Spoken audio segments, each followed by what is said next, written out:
En la menaçant, eh ben, elle a fait son print. Print en 4 couleurs, avec sa petite tour de purge. Je pense que tu l'auras compris, on est là pour parler de la Anycubic Cobra 3 Combo, donc ça veut dire une imprimante multicolore, avec un bloc additionnel qui est l'ACE Pro, pour lequel tu pourras mettre jusqu'à 4 bobines de couleur à l'intérieur. Et sa particularité, c'est surtout qu'elle a atteint la barre des moins de 400 € pour du multicolore, donc tout le monde en parle. Et je te propose qu'on fasse un test complet pour te dire ce que j'en pense. Est-ce que c'est une bonne machine ou est-ce que tu dois passer ton chemin?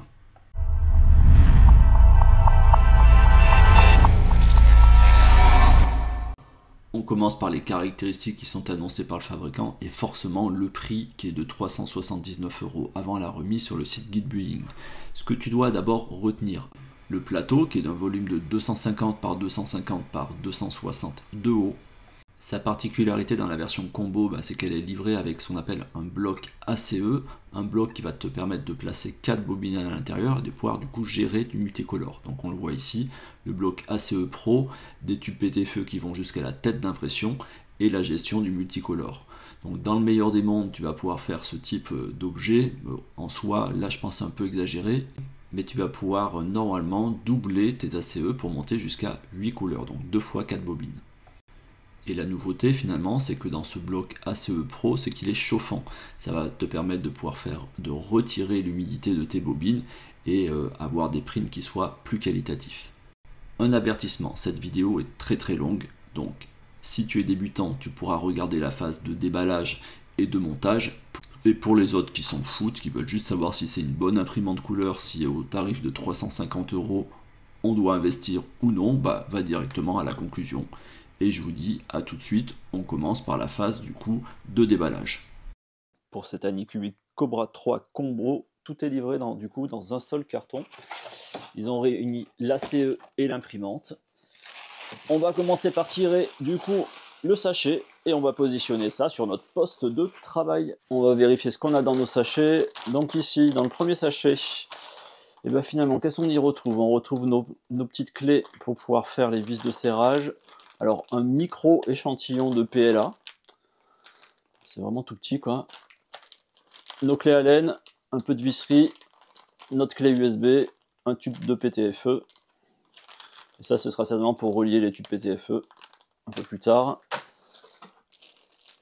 Câble de raccordement entre l'ACE et notre imprimante. Et bien, un support, ça va être pour le support de bobine, j'imagine. Ouais, support de bobine. Bien, notre écran, un connecteur, un peu de visserie. Alors là, par contre, on a 2 câbles d'alimentation. Donc, si je comprends bien, ça veut dire que notre imprimante doit être alimentée et notre ACE n'est pas auto-alimenté par l'imprimante. Donc, ça nécessite 2 prises de courant.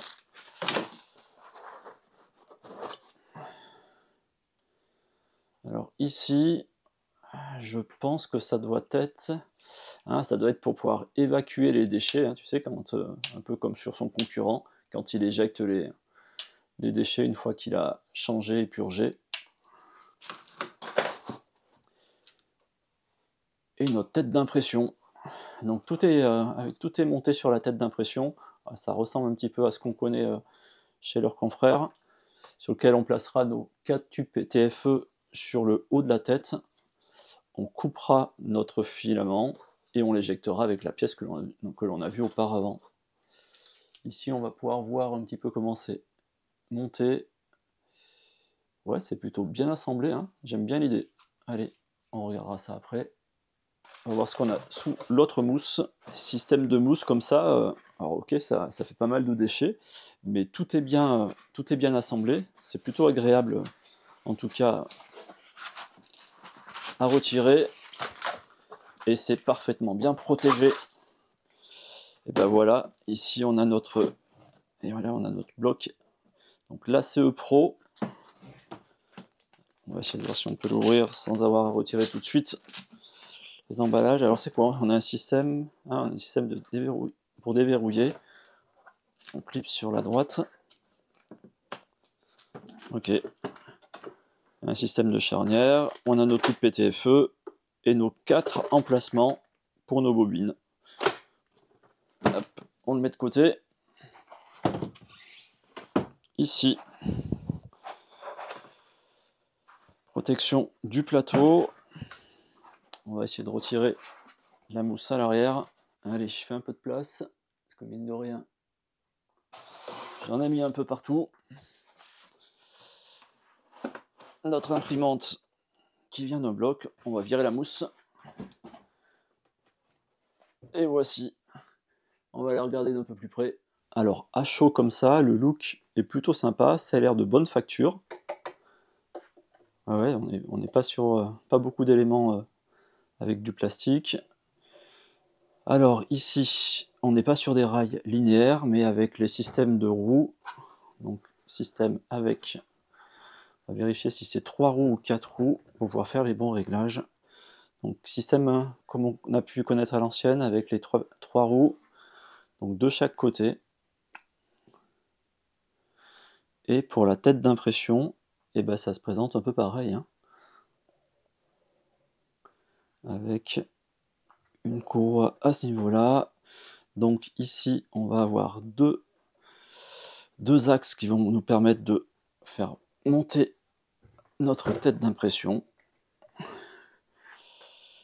Et on va regarder ce qu'on sera au niveau du plateau. Donc, allez, on va virer les petites mousses. Il y en a une autre à l'arrière. Est-ce que c'est un plateau qui est recto verso? Donc ici, on est sur un PEI. Ouais, PEI recto verso, donc ça c'est plutôt pas mal. On a vu ces derniers temps pas mal d'imprimantes qui avaient des plateaux PEI un peu lisses, mais qui n'étaient pas forcément de bonne facture et sur lesquels la plupart du temps il faut mettre de la laque ou de la colle. Bah, ici, je pense qu'on va pouvoir faire du bon travail sans forcément mettre de la laque. Hop. Le système ici, est-ce que c'est monté sur des... Alors c'est pareil, hein, c'est monté sur... c'est pas des rails linéaires, c'est quelque chose qu'on va pouvoir du coup resserrer si nécessaire, si tu as du jeu sur ton plateau. Mais toutefois, on voit que sur les imprimantes, certaines imprimantes les plus récentes, hein, ils essayent de mettre des rails linéaires un peu partout pour éviter justement à ce que l'on ait à faire ces réglages-là. Toutefois, ça coûte effectivement un peu plus cher à la production. Bah là, on va retrouver notre câble. Alors, c'est quoi? C'est de l'USB-C, on dirait, ouais, qui va raccorder donc notre ACE et notre imprimante. On va vérifier s'il y a un système derrière pour pouvoir la passer en 220 ou 110. Devant, eh ben, on a 2 ports USB. Pareil, un connecteur, j'imagine, pour relier l'ACE. Il faudra vérifier tout à l'heure, un montage. Ici, c'est ce qu'on appelle des tenseurs de courroie. Donc on en retrouve un pour notre plateau. Et on va retrouver la même chose finalement sur notre axe qui permet de tenir notre tête d'impression. Donc à ce niveau-là, on vérifiera plus tard si nos courroies sont tendues suffisamment. Celle-ci, elle permet tout simplement que lorsque tu fais monter un côté, ça corresponde avec l'autre côté aussi, parce qu'on doit avoir un seul moteur. Tu vois, tu as un moteur ici, tu as cette petite vis sans fin qui va tourner, qui entraîne la courroie qui est ici, et du coup qui entraîne le deuxième axe qui est ici, notre deuxième vis sans fin. Sur certaines imprimantes, ils vont mettre 2 moteurs, et ici, bah, ils ont fait un peu des économies en mettant un seul moteur pour pouvoir faire monter et descendre. Voilà, donc pour l'arrière d'imprimante, bah, c'est ce qu'on a. Il faut bien vérifier que tu sois dans le bon voltage. Donc chez nous, France 220, enfin 230, 240. Et on a la position 115 pour les autres pays. Donc ça c'est bien, c'est accessible. Ici, on va retrouver au niveau du plateau pour pouvoir nettoyer la buse avant l'impression. Et ben on va passer tout de suite au montage. On refait un tour des accessoires qui sont livrés avec. Donc on a nos petits sachets qui sont numérotés pour pouvoir faire notre assemblage. On a 4 petits sachets avec des petites vis. Notre clé USB. Ceci, c'est pour pouvoir relier nos tubes PTFE. Nos petites clés Allen. Un tout petit peu de lubrifiant pour te dépanner. Pour graisser, tu sais, hein, les vis sans fin, entre autres. Là, on a un petit tampon pour pouvoir changer sur notre plateau si nécessaire quand il sera usé. On a vu pour éjecter nos filaments une fois qu'il les a coupés. Vraiment un micro bout de PLA. Une petite... Ben là, on a une aiguille. Hein. Si un jour tu as ta tête d'impression, ta buse qui est bouchée, notre support de bobine, notre écran, nos deux câbles, notre tête d'impression, notre ACE de ce côté-ci avec les tubes PTFE. Donc on va suivre la notice. Je ne vais pas vous faire une vidéo de 15 minutes avec chaque fois que je pose une vis, chaque fois que j'utilise une clé Allen. Vous suivez comme moi le guide technique. Je ferai juste un ou deux points zoom sur peut-être certaines spécificités que je trouve un peu atypiques, complexes, ou sur lesquelles il faut être vigilant. Mais sans forcément finalement avoir besoin de lire ce qui est écrit en anglais. Avec les dessins, on devrait pouvoir s'en sortir facilement. Et tout à l'heure, je me demandais ce que c'était que ce câble USB. Ben, le câble USB, finalement, il est là pour pouvoir le relier à notre tête d'impression. Hop, c'est vite fait. On posera nos deux petites vis. Petite astuce pour pouvoir fixer du coup ta tête d'impression sur ton élément qui est ici. Place d'abord tes deux petites vis, les deux petites vis du haut. Et l'avantage, c'est que quand tu vas la placer derrière, eh bien, ça vient se mettre en place et elle tient déjà toute seule. Et ce sera beaucoup plus facile, tout simplement pour pouvoir visser les autres vis sans avoir à tenir d'un seul ensemble avec une main la tête et après utiliser ta clé Allen et tes vis. Donc là, ce sera beaucoup plus accessible et tu es sûr au moins que ta tête ne tombe pas. Allez, petite subtilité, particularité pour la nappe.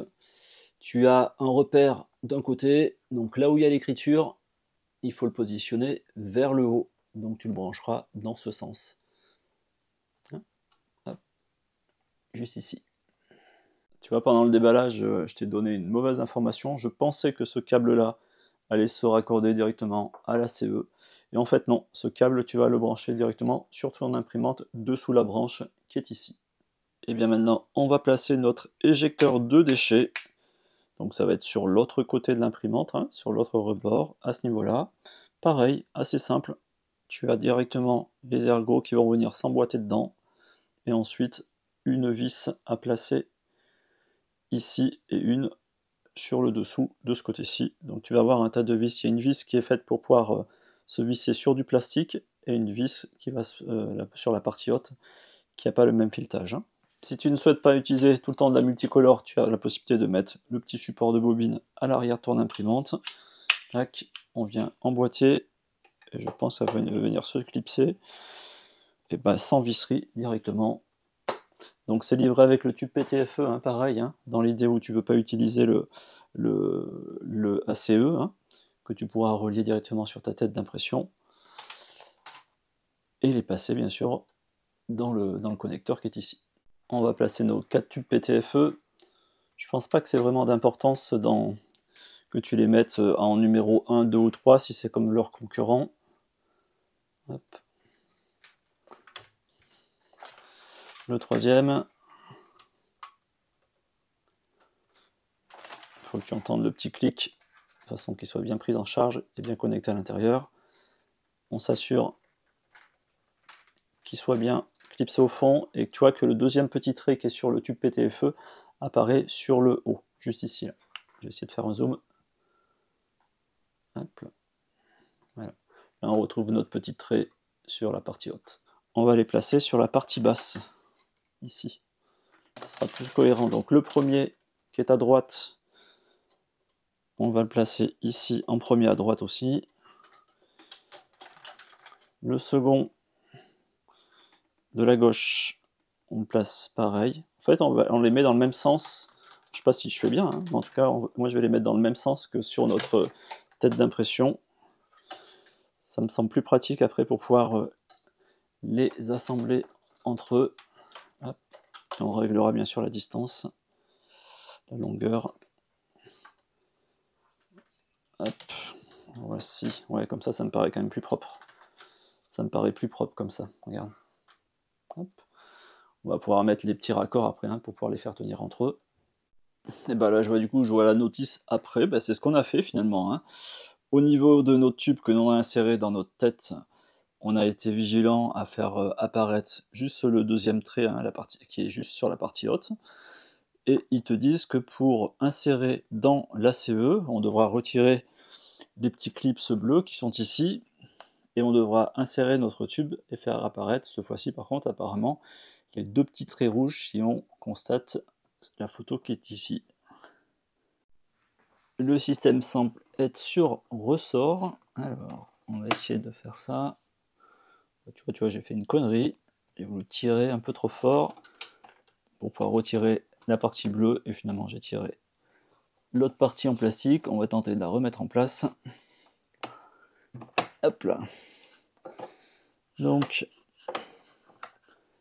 c'est pas super pratique pour pouvoir retirer, tu vois, les petits clips bleus sans que la partie en plastique revienne.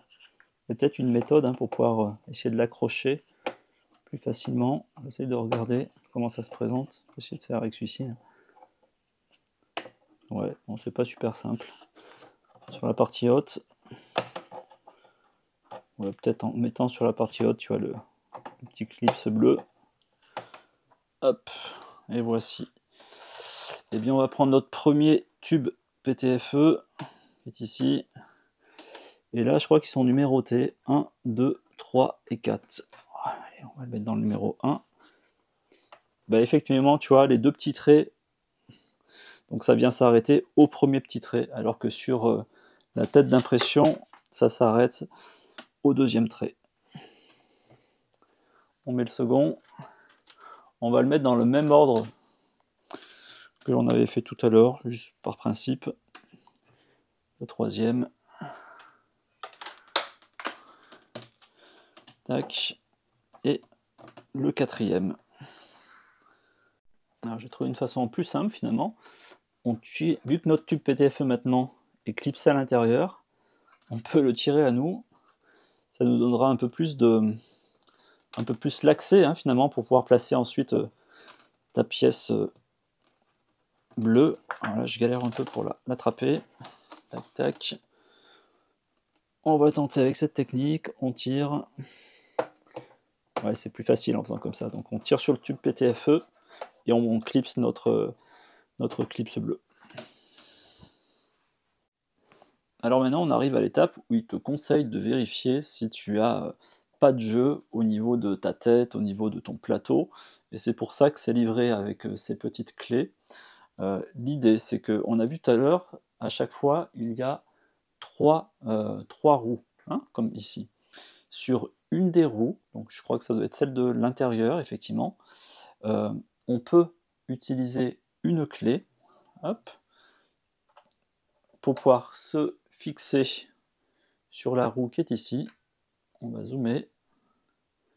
Et si tu as du jeu entre tes trois roues, tu vas pouvoir soit desserrer, soit resserrer un petit peu pour pouvoir simplement, en fait, l'idée c'est de rapprocher la roue de ton rail. Alors c'est la même idée pour la tête d'impression, de façon à ce qu'il n'y ait pas de jeu du coup sur ton axe, hein, avec les fixations par trois roues.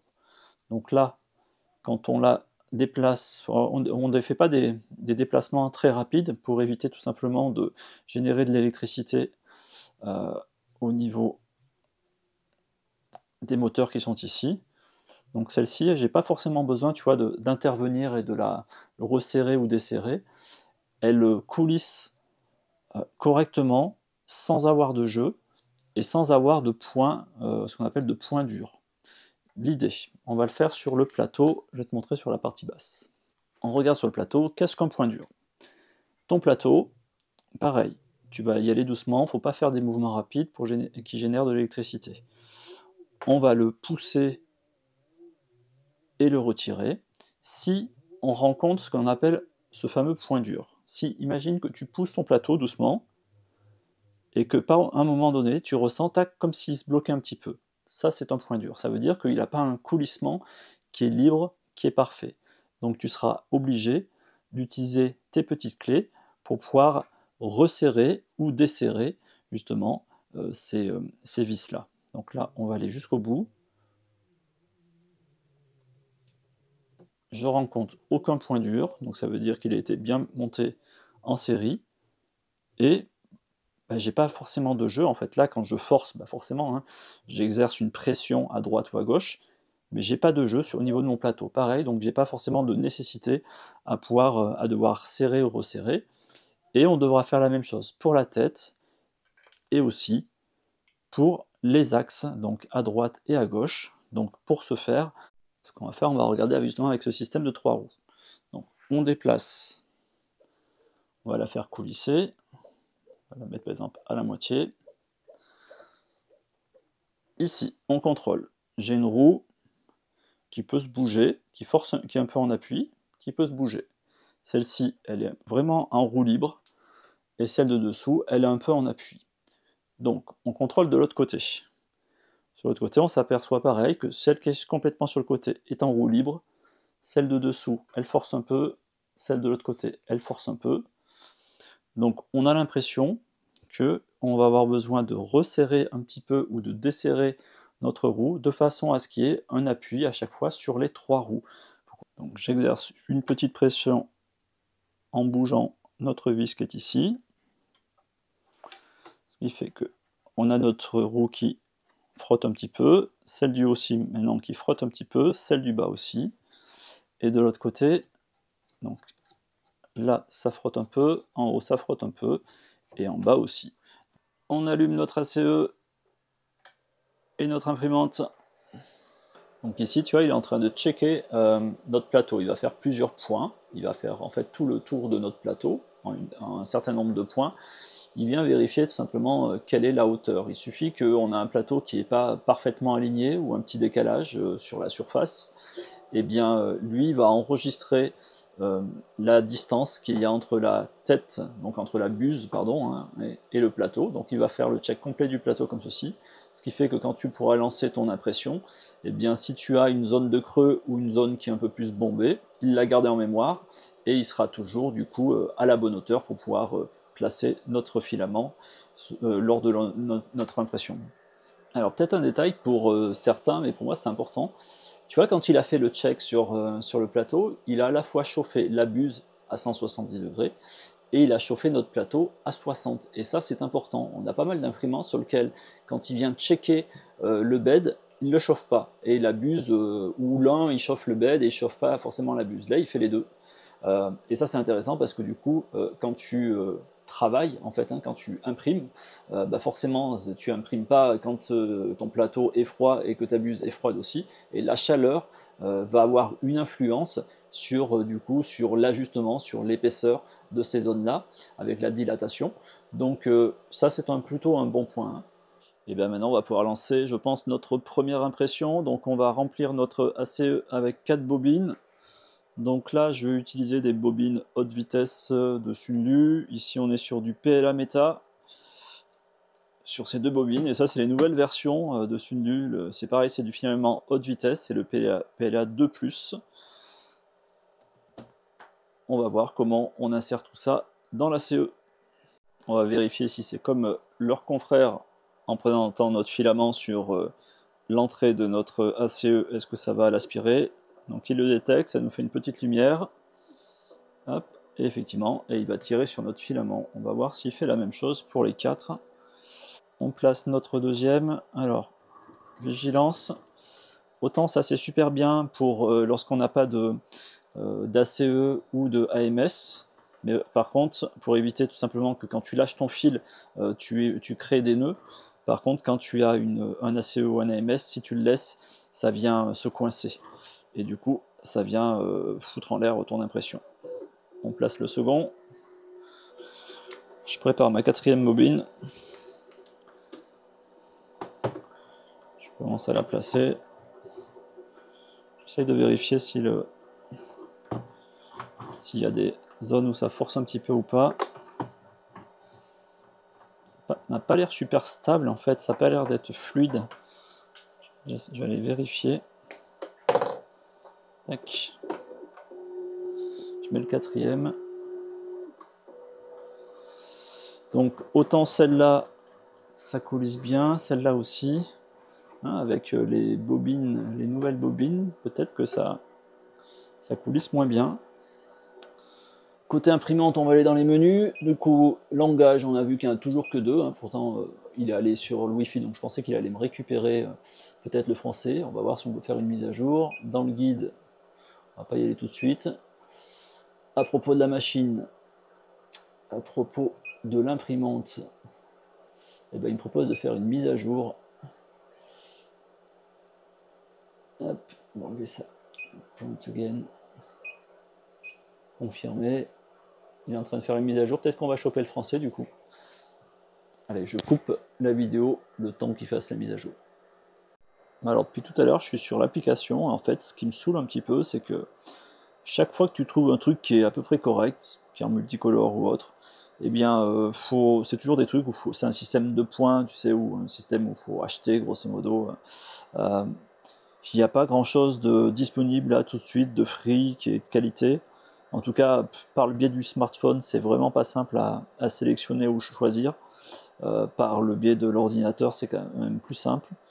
Donc, eh ben, je ne sais pas quoi te dire. C'est difficile de trouver un fichier qui soit complètement gratos pour pouvoir lancer un print. À chaque fois, il faut faire une donation, etc. Il faut avoir des points. Donc, moi, l'appli, ça va me saouler rapidement. Et je préfère qu'on fasse ça à l'ancienne. On va mettre un fichier sur un slicer. Et on va le mettre soit par Wi-Fi, l'envoyer directement à l'imprimante, soit directement sur la clé USB. Je vais faire, il y a plein de petits fichiers, mais c'est des fichiers en 2D, multicolores, un peu nul, quoi. Je m'en fous de faire des boucles d'oreilles en cœur, quoi. Donc, allez, je passe mon chemin pour l'application. En tout cas, c'est pas quelque chose qui me motive. C'est pas, ouais, c'est trop limité. Il y a des tonnes de modèles, mais si à chaque fois il faut cliquer sur un modèle pour savoir s'il est complètement libre de droit, s'il est gratuit, si je peux le télécharger, si je peux l'envoyer dans la bécane, à chaque fois, hop, on va voir lui. Save et print, peut-être qu'on pourra. On va cliquer sur print. Peut-être qu'on aura une chance avec celui-ci. Print à nouveau. Hop. En voilà un qui serait en 3 couleurs. Bah écoute, on va tenter lui. On va chercher plus loin. Start print. On s'en fout des couleurs, on va lui mélanger. Start directement. Alors, est-ce qu'ici on peut sélectionner caméra, bêta? Non, on s'en fout. Ouais, ça va nous faire un truc multicolore, on s'en fout un petit peu. Hein. L'idée c'est juste pour tester. Donc, il envoie ça à l'imprimante. 78%.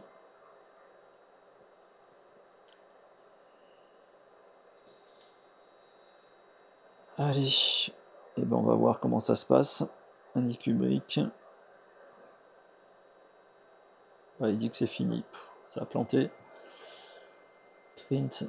Est-ce que ça nous l'a mis dans l'imprimante à quelque part? Non. Non. Dans le rapport. Peut-être de le refaire. Print sur la Cobra 3. On va voir. Confirme les couleurs. Donc là, je sais pas.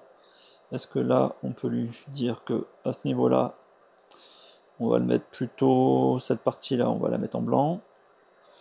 Cette partie-là, on va la mettre en rouge. Ensuite, si on a quoi là? Hop. Est-ce qu'on a une autre partie qu'on peut sélectionner? Le nez. On va lui mettre le nez en bleu. Voilà, on a un chien bleu, blanc, rouge. On va retenter de lancer le print. 78.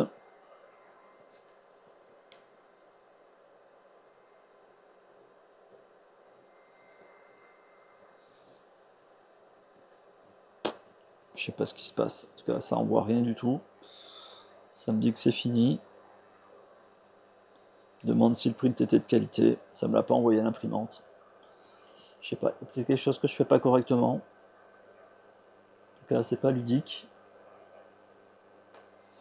Et ben, on va passer à l'ancienne. On va parler du slicer d'Anycubic. Comment te dire? Pour faire simple, déjà pourquoi créer un slicer étant donné qu'il existe des slicers qui sont parfaitement fonctionnels aujourd'hui, tels que Prusa Slicer ou Orca.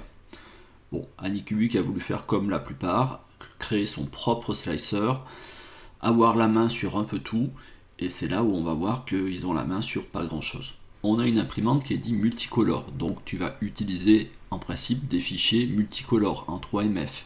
J'ai pu passer aucun fichier en 3MF de différentes sources. On pourrait se dire, bah, parce que tu l'as pris sur MakerWorld, bah non, c'est la même chose si tu vas sur Thingiverse, si tu vas sur Cult. Tous les fichiers que j'ai balancés en 3MF, aucun n'est reconnu et il est même pas placé dans Slicer, ça te dit échec. Donc peut-être que c'est moi qui fais mal les choses, mais en tout cas, sur les autres slicers, Orca, Prusa Slicer, celui de Bamboo Lab ou autre, ils sont tous reconnus. Pourquoi sur celui-ci c'est pas reconnu, je ne sais pas te répondre. En tout cas, c'est un vrai problème parce que si tu n'as pas un fichier qui est prédécoupé en plusieurs parties ou qui te donne la possibilité de pouvoir colorer certaines zones, tu pourras faire quasiment jamais de multicolore. J'ai alors placé un STL sur lequel j'ai apporté de la couleur sur différents endroits et ensuite j'ai essayé de voir qu'est-ce qui se passait dans le slicer. Est-ce que la découpe était facile? Et là je m'aperçois de plusieurs choses qui vont particulièrement me gêner. Pour ma part, sur certains fichiers, lorsque j'ai tranché, j'avais pas les informations sur le poids des déchets ou le poids de la tour. J'avais soit l'un, soit l'autre, et ça me gêne. Ensuite, par exemple, lorsque je vais lui apporter un coefficient multiplicateur beaucoup plus faible pour pouvoir générer des déchets, il ne le prenait pas en compte au niveau de l'imprimante. J'étais obligé de le faire ensuite à la main lorsque j'étais devant l'imprimante, et il faut attendre que le print se lance pour pouvoir accéder à ce coefficient multiplicateur. Donc déjà ces deux points, c'est plutôt limite. Et puis on va pas se mentir, il n'est pas convivial, c'est à l'ancienne. Enfin, aujourd'hui c'est tellement plus simple sur d'autres slicers. Pourquoi ils ont voulu faire encore un truc sur lequel tu ouvres une espèce de fenêtre là, c'est pas accessible, c'est pas clair, c'est pas bien traduit. Non, franchement, j'ai été vraiment déçu par le slicer. Alors je suis allé sur Orca Slicer, le profil n'est pas complètement existant, on va dire qu'il est à moitié fini, mais c'est tout de même plus convivial sur Orca et tu peux lui balancer des fichiers en 3MF sans aucune difficulté. Donc moi le slicer d'Anycubic, écoute non, j'ai absolument pas apprécié, j'ai pas pris de plaisir, j'ai perdu du temps avec lui et je trouve qu'il est c'est le bon résumé, hein, il est pas convivial du tout. On va faire déjà un premier petit bilan sur l'impression dite multicolore. Alors pour l'instant, j'ai rencontré plus de fails que de réussites. Et je vais t'expliquer un petit peu mon analyse et ce que j'ai pu remarquer. Ce type de print, là, je sais d'où vient le fail. C'est moi qui ai voulu créer mon propre profil sur Orca. Et malheureusement, j'ai placé un mauvais G-code dans le paramétrage de la machine en lui disant d'intégrer une pause lorsqu'il y avait un changement de filament. Donc là, ça vient de moi. Sinon, le print était quali. Donc celui-ci, on l'oublie. Pour les autres prints, là, c'est quasiment que du fail, sauf ces deux petites choses que je te montrerai plus tard. Ce que je me suis aperçu, à chaque fois, c'était le même scénario. Ça print, ça commence à poser de la couleur, paf, ça se décolle. Et des fois, ça se décollait un peu plus haut. Donc là, en l'occurrence, on va prendre ces deux petits cocottes. Celui-ci, un fail, à partir de cette étape-ci, décollement de plateau. Donc je me suis dit, j'ai vu que j'étais pas top au niveau de la chaleur de mon plateau, c'est-à-dire que quand tu lui dis de faire du 65, lui 65 degrés, il me sort que 60, donc à peu près toujours un petit décalage. Alors j'ai retiré le plateau d'origine et j'ai utilisé, tu sais, mon fameux plateau en fibre de carbone très spécifique avec une accroche assez dingue de Wambam System. Et je me suis dit, bon, là, je vais assurer, ça vient certainement de leur plateau. Sauf que, là aussi, je me suis aperçu d'un autre point. Donc, avec mon Wambam System, ma cocotte, pareil, elle foire, et surtout, j'avais quelque chose d'un peu dégueulasse au niveau du changement des couleurs. Et quand tu regardes de plus près, que ce soit sur celui-ci ou sur celui-ci, ça va répondre à notre question. Pourquoi j'ai eu que des fails jusqu'à présent lorsque je faisais tous mes prints? On se retrouve toujours avec la même cause. La même cause, c'est quoi? C'est ma buse qui vient déposer de la matière directement au niveau du changement de couleur, ce qui crée un amalgame, et quand elle quand elle se retire, paf, ça fait tomber, en fait, ça va tirer sur mon print et ça le décolle. Et ça, pourquoi ça fait ça? Eh bien parce que tout simplement j'ai fait une connerie.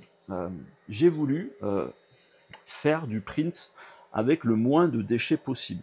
Donc, sur chacun de mes prints, en tout cas sur 90% des prints tests que j'ai voulu faire, je me suis dit, je vais retirer la tour de purge, qui d'ailleurs n'est pas forcément proposée par défaut quand tu lances ton print. Donc, en retirant la tour de purge que l'on a sur notre plateau, eh bien, en fait, lui, il repart avec un petit peu de filament sur le bout de la buse, et il vient le poser sur ton fichier, et ça se décolle. Donc, en voulant faire l'économie de ce genre de choses, eh bien, au lieu de finir de déplacer du filament dans ma tour de purge, il le déplaçait sur ma pièce, et à chaque fois j'avais un échec.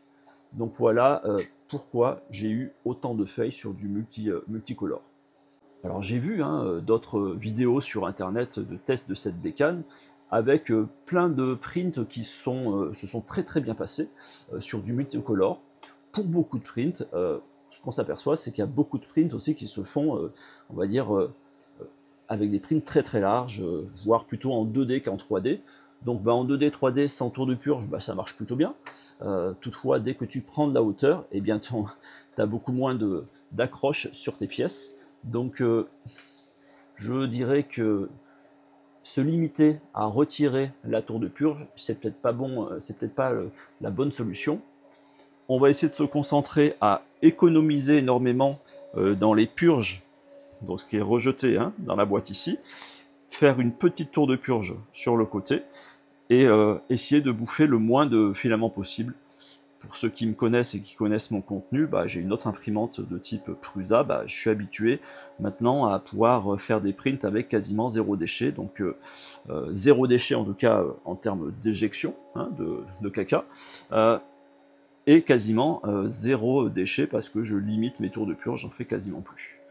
Donc voilà l'explication de tous ces fails qui sont dus à un mauvais réglage de ma part dans notre slicer, alors qu'il soit Orca ou celui qui est proposé avec Anycubic. Quand on regarde donc ces deux prints, ce sont deux prints qui sont proposés, je te mettrai le lien si tu veux dans la description, pour pouvoir faire des tests du coup de multicolore. Là on est sur du multicolore, oui, mais regarde, c'est du blanc, tout de suite du bleu, tout de suite du rouge, et ensuite la quatrième couleur orange. Ça c'est super simple à faire. Tu n'as pas de changement de couleur proprement dit, où tu vas avoir un petit peu de bleu ici, un petit peu de blanc et un petit peu d'orange sur la première ligne. Ce qui génère forcément tout un tas de déchets et tout un tas d'allées et venues de notre bus. Donc ce print est facilement réalisable. Ça nous permet de voir qu'on a quelque chose de quali pour pouvoir faire ce qu'on appelle les ponts, ou en tout cas les surplombs. Hop, on va regarder à l'intérieur. Et elle me fait de jolis tracés. Donc, elle est en mesure de faire des prints de qualité. Il reste à définir et paramétrer correctement les purges et les changements de couleur. Sinon, le print est super quali et j'étais en 0,2 en termes de layer sur ce type de test. Pour faire une petite parenthèse, c'est que pour des prints multicolores, comme ce genre de choses, ou des prints Uforge, et ça marche nickel. Ça, c'est un que j'avais fait avec une autre imprimante, mais j'ai fait des tests aussi avec celle-ci pour ce genre de print. On n'est pas sur de la 3D, on est sur de la 2D, ou à peine de la 3D. Donc grosso modo, c'est juste des surépaisseurs, et on a une très bonne accroche sur notre plateau. On a tout ce volume. Ou pour pouvoir faire des choses de ce type-là, ça je ne l'ai pas encore testé sur ce modèle-là avec un plateau spécifique, on est sur du 2D, on n'est pas sur de la 3D. Donc du multicolore en 2D, pour l'instant, elle fonctionne plutôt bien. Du multicolore en 3D avec de la hauteur sur des petites pièces, plus compliqué. Ou du multicolore 2D. Moi, ce que je veux, c'est faire des choses comme ça. Une chaîne de mailles, multicolore, 2D, avec des milliers de rétractions. Donc, il faut qu'on arrive à ce type de résultat avec ce type d'imprimante. Alors voilà ce qu'on va retenir. Dans le meilleur des mondes, si notre Anycubic Cobra 3 ne me faisait pas à chaque fois des fails, ça c'est le dernier en date, sur lequel, cette fois-ci, elle est venue s'accrocher sur notre tour de purge. Sur le principe, quand on aura trouvé les bons paramétrages et qu'elle sera un peu moins capricieuse, elle va faire une impression en 2 fois moins de temps. Sur le principe, en théorie. Pourquoi? Une chose qui va vraiment jouer, c'est le fait que par rapport à un AMS, elle va retirer le filament un tout petit peu pour le faire remonter dans le tuyau. Un peu ce que l'on va avoir sur les gammes Bambu Lab A1. Donc ça va être plus en comparaison avec une A1 pour le système, en tout cas, de purge. Et ensuite, il replace le filament à l'intérieur, il purge, il éjecte, il coupe, etc. Donc le principe ici est le même type de principe que l'on a à peu près sur la A1 et la A1 mini. Le système par contre que l'on a ici, on est sur le principe de l'AMS que l'on a sur la Bambu Lab. Donc c'est un peu un mix des deux. Elle a beaucoup de choses pour elle, parce qu'en plus on a un AMS qui est en mesure de chauffer nos bobines pour, en fait, si elles sont trop humides, pour pouvoir enlever l'humidité. Donc elle a quand même du potentiel, mais à ce jour, eh bien, on a des problèmes de réglage. En tout cas, moi, j'ai des problèmes de réglage, des problèmes de paramétrage dans les slicers. On a pu le voir entre les déchets et toutes les autres valeurs. Ce que j'ai pu remarquer, malgré tous ces fails qui sont là, alors j'ai des belles pièces aussi, hein, mais en multicolore, en vrai multicolore 3D, je t'expliquerai après, j'ai beaucoup plus de fails à ce jour que de bons résultats. Ce que l'on va pouvoir remarquer, c'est que si on joue manuellement sur notre écran pour lui dire de limiter du coup le coefficient en le mettant aux alentours de 0,5. J'ai vu tout à l'heure qu'à 0,5 on arrivait à avoir quelque chose sans avoir de couleur par exemple dans le blanc. Eh bien on va avoir des éjections qui sont beaucoup plus petites. Mais c'est un peu la même chose avec son concurrent. Donc on peut avoir des petits déchets comme ceci. Donc, mais ça c'est par exemple quand j'avais mis un coefficient de 0,3. Quand on doit faire un passement entre le blanc et le rouge, ça suffisait pas à 0,3 parce que pour avoir un vrai blanc, eh bien, il fallait purger un tout petit peu plus. En la menaçant, elle a fait son print en 4 couleurs, avec sa petite tour de purge, sur un bed cette fois-ci qui est en full carbone. Alors on n'est pas juste sur un stickers, hein, c'est de la vraie fibre de carbone. On a eu une parfaite accroche, on n'a pas eu du coup de décollage pendant l'impression. La gestion des déchets, je l'avais réglé initialement à 0,5. 0,5, j'avais pas forcément un vrai blanc de blanc. Le passage du blanc au rouge, du rouge au blanc, peu importe, n'était pas suffisamment efficace. Donc je suis remonté sur du 0,6. Le temps d'impression ne correspondait absolument pas à ce que nous indiquait Cura. Il annonçait environ 3 heures. Le print s'est fait en 7 heures. En tout cas, on a enfin quelque chose de propre. Oui, je sais, la vidéo est trop longue. Mais en même temps, j'aurais pu te faire une vidéo en 5 minutes en te faisant croire que c'était la meilleure imprimante du monde ou te dire, passe ton chemin, c'est de la merde.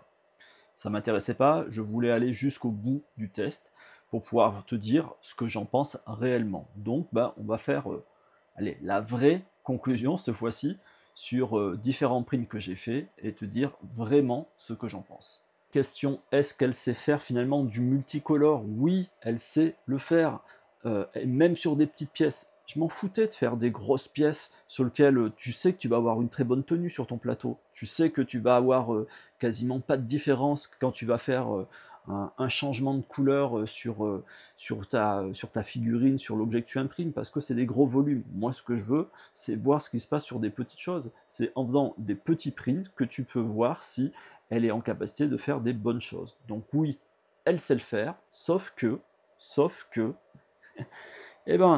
il faut pas oublier de faire une petite tour de purge, parce que aujourd'hui, elle et la plupart des imprimantes, quand on veut faire des petites pièces, elles sont pas suffisamment bien réglées pour pouvoir lui dire je n'emporte pas de matière pour la déplacer sur notre pièce. Donc il faut qu'elle soit bien réglée et surtout, il faut avoir de bons profils. Alors que tu aies le profil Cura qui aujourd'hui n'est absolument pas optimisé, ou le profil de Anycubic dans leur slicer qui est c'est une catastrophe. Hein. Aujourd'hui, leur slicer n'est absolument pas convivial. Donc, que ce soit l'un ou l'autre, eh ben, elle souffre tout simplement de sa jeunesse. J'ai connu ça sur une grande imprimante d'un nom que tu connais, qui est un des leaders du marché, pour lequel, quand elle est sortie au départ, eh bien, tout simplement, le paramétrage, les slicers, les profils n'étaient pas OK. Du coup, on sortait pas forcément des beaux prints. Donc là, oui, elle sait gérer, mais on a besoin d'avoir des bons profils et tu devras jouer sur ta hauteur de couche, sur ta première ligne. Il faudra chauffer ton plateau peut-être un peu plus que prévu parce qu'on a vu qu'il y avait une petite différence au niveau de la température qu'on lui indique. Et il faudra pour l'instant jouer manuellement directement sur notre pad si tu veux limiter les déchets qui sont envoyés dans la boîte parce que ils ne sont pas en mesure de communiquer avec l'imprimante, ils ne savent pas le faire.